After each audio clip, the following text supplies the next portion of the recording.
My Hero Academia akhirnya animenya tamat, ditutup dengan sebuah konklusi yang gue pribadi nggak terlalu suka, tapi banyak orang suka. Tapi tahu nggak, banyak banget yang marah-marah. Ini seriusan, banyak banget fans yang marah-marah terhadap ending My Hero Academia. Gue sih nggak marah, kayak ya udah mau gimana gitu. It's not my okay ending, but I still nggak apa-apa. Tapi yang lebih penting bukan opini gue, melainkan kenapa para fansnya ngamuk-ngamuk, marah-marah sama ending My Hero Academia. Lebih tepatnya banyak di sosial media. Dan sebenarnya kalau kalian cukup buka timeline, kalian tahu sih kenapa pada marah-marah. Jadi what's going on with My Hero Academia? Kenapa udah tamat kok masih aja diributin? Dan bagaimana opini gue mengenai tamatnya My Hero Academia alias Boku no Hero Academia?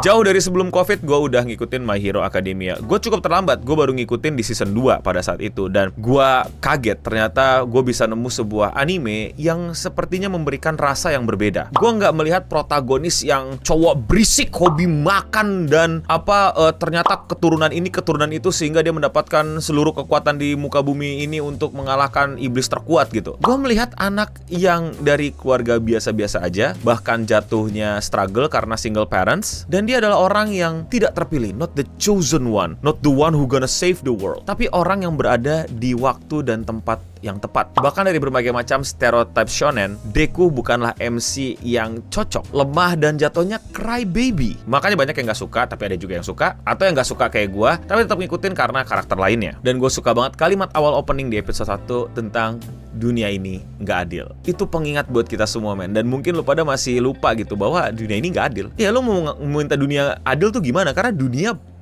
by nature tidak pernah adil. Ya gimana mau adil? Lu bisa tinggal di negara yang udah bagus, lu bisa tinggal di negara yang mungkin belum tentu bagus, lu bisa tinggal di lingkungan yang mendukung passion lu bisa tinggal di lingkungan yang gak mendukung passion lu lahir di keluarga yang rapi bersih, atau lu lahir langsung di keluarga yang kacau balau. Dunia tidak adil, tapi pertanyaannya, apakah kamu akan menjadi manusia-manusia yang akan menyemangati, mengglorifikasi, dan memanfaatkan situasi ketidakadilan itu?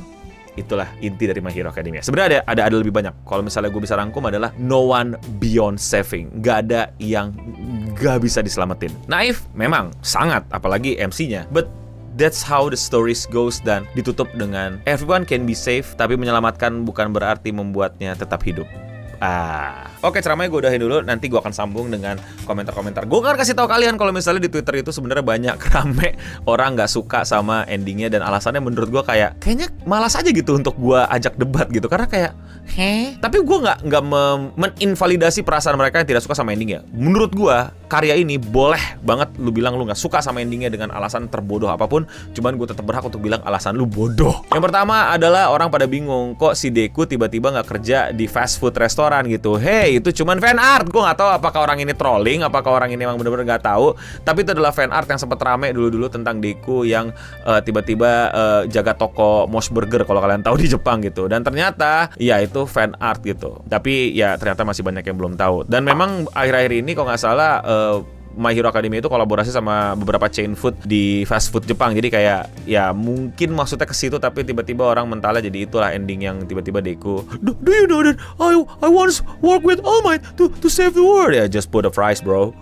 Yang kedua, nggak sesuai ship-shipannya. Nah, ini yang ini kasus lama My Hero. Lalu kalau ngikutin fandomnya emang segoblok itu loh. Sampai ngancem-ngancem Horikoshi Sensei. Gila aja itu kan, nggak ada otak gitu. Tolol kelewatan. Kalau buat yang belum tahu, ship-shipan tuh kayak nyocok-nyocokin, gini-giniin, pasang-pasangin gitu. Karena menurut mereka cocok, menurut mereka ini. Menurut gua di tahap lu sebagai fandom nge-ship-shipin itu buat gua seru, boleh aja. Bahkan gue bisa nikmatin fanart-fanart serunya kalau misalnya kalian pengen ini sama ini sama itu dan lain-lain gitu. Seriusan gue suka loh bacain komik-komik kreasi orang-orang yang pengen ini sama ini sama itu. Tapi ketika tidak canon, ya sudah dong. Sampai ngamuk di Twitter, sampai kayak santai aja, santai. Yang paling rame itu ketika si Kirishima itu akhirnya lebih condong ke Pinky, yang dimana banyak orang berharap Kirishima itu sama Bakugo. Gue pribadi, gue sih nggak setuju sama Kirishima Bakugo. Buat gue aneh. Kirishima itu cocoknya sama siapa?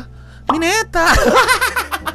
Gak canda. Gue gak peduli sama ship-shipan di My Hero. Gue peduli satu. Ini mungkin unpopular opinion, tapi ya gue kan shipan gue gak terjadi, tapi gue gak masalah gitu. Tapi menurut gue, secara gue, menurut gue Deku Uraraka itu gak cocok. Menurut gue terlalu terlalu yang maksudnya obvious gak sih kalau Deku bakal sama Uraraka kayak itu bakal canon dan lain-lain. Karena emang dari awal dikasih tuh kita punya MC ketemu Uraraka itu udah obvious banget gak sih? Justru menurut gue dari kisah-kisah yang ada dan dari kejadian-kejadian yang ada, menurut gue pribadi ya, Bakugo sama lu pada anjing pengen denger gue bilang Deku kan, kagak bangsat. Nggak, ini serius. Kalau tanya sip-sipan gue itu cocoknya Bakugo sama Uraraka. Seriusan, karena itu di sport festival menurut gue itu chemistry-nya kebentuk banget antara Uraraka dengan Bakugo waktu mereka berantem gitu, kayak frenemies, dan dimana orang-orang tuh ngebuin Bakugo, jangan parah-parah lu, jangan jahat-jahat lu, dia cewek dan segala macam gitu. Jadi kayak masih merendahkan perempuan gitu. Meanwhile Bakugo tuh yang nggak kayak sok nonchalant atau sok chivalry bilang, oh nggak boleh gitu, kita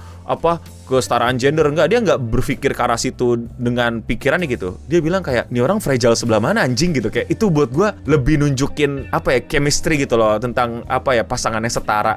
But in the end gak canon, I don't mind. Dan gue gak suka endingnya bukan karena itu gak canon. Gue gak suka endingnya karena lagi-lagi kurang poetik aja gitu. Yang dimana gue berharap ada United States of Deku, that's it. Dan ada beberapa hal yang tidak terjawab dan menurut gue udah dibahas dan cukup kental tapi tidak dilanjutkan. Bukan Bapak Deku siapa. Justru gue bersyukur banget Bapak Deku tidak di-reveal sampai akhir, karena kita tidak peduli sama Bapak Deku, karena kalau enggak dia akan balik ke formula shonen yang sudah saya berikan argumen ini dan saya debatkan di berbagai macam kesempatan. My Hero Academia itu upayanya banyak banget untuk melawan semacam stereotype atau klise shonen. MC ternyata anak dari orang terbaik di kubu ini, orang terbaik di kubu itu, lu orang terpilih lah. Intinya sempat nggak privilege terus tau-tau privilege gitu loh. Which is okay juga. Gue juga suka Naruto, tapi buat gue fresh aja My Hero. Oh ya, satu lagi yang belum terjawab adalah tentang singularity yang cukup sering dibahas di My Hero tapi nggak menjadi sebuah inti cerita atau akhir gitu yang bisa diproses, karena itu cukup menarik teorinya. Ketika tubuh manusia berkembangnya lambat tapi quirk berkembangnya terlalu cepat, jadi kita tidak bisa mengontrol quirknya lagi, sehingga ada hubungannya sama AVO atau gimana sama One for All, tapi itu tiba-tiba sideways saja, atau mungkin buat nanti, I don't know. Tapi itu semua tidak membuat gue jadi kayak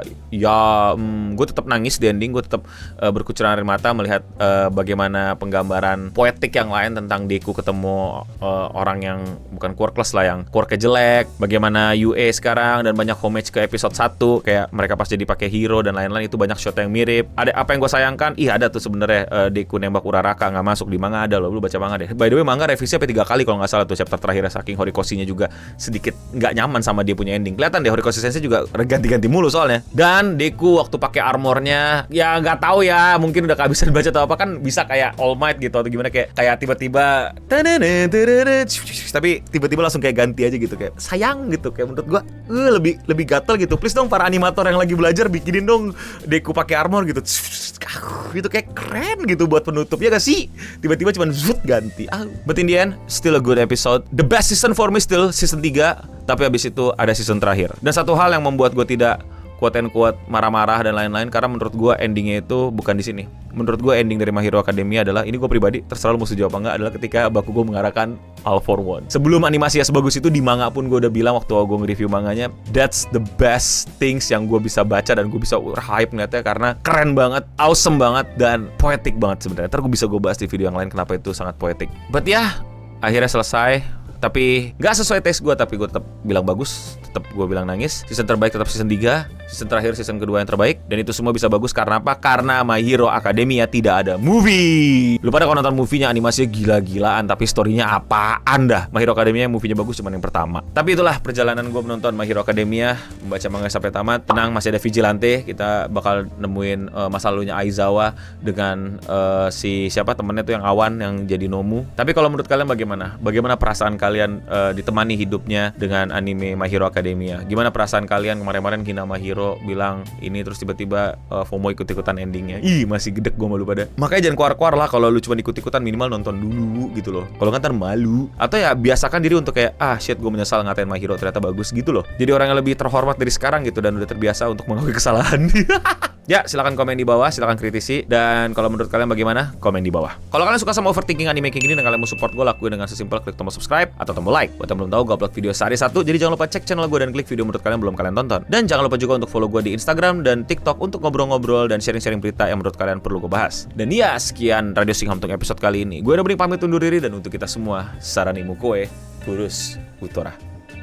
Fun fact, Plus Ultra itu beneran semboyan negara Spanyol kalau nggak salah. Cek deh. Plus Ultranya, Saranimu koe nyampe Jepang. Buzz Lightyear sih.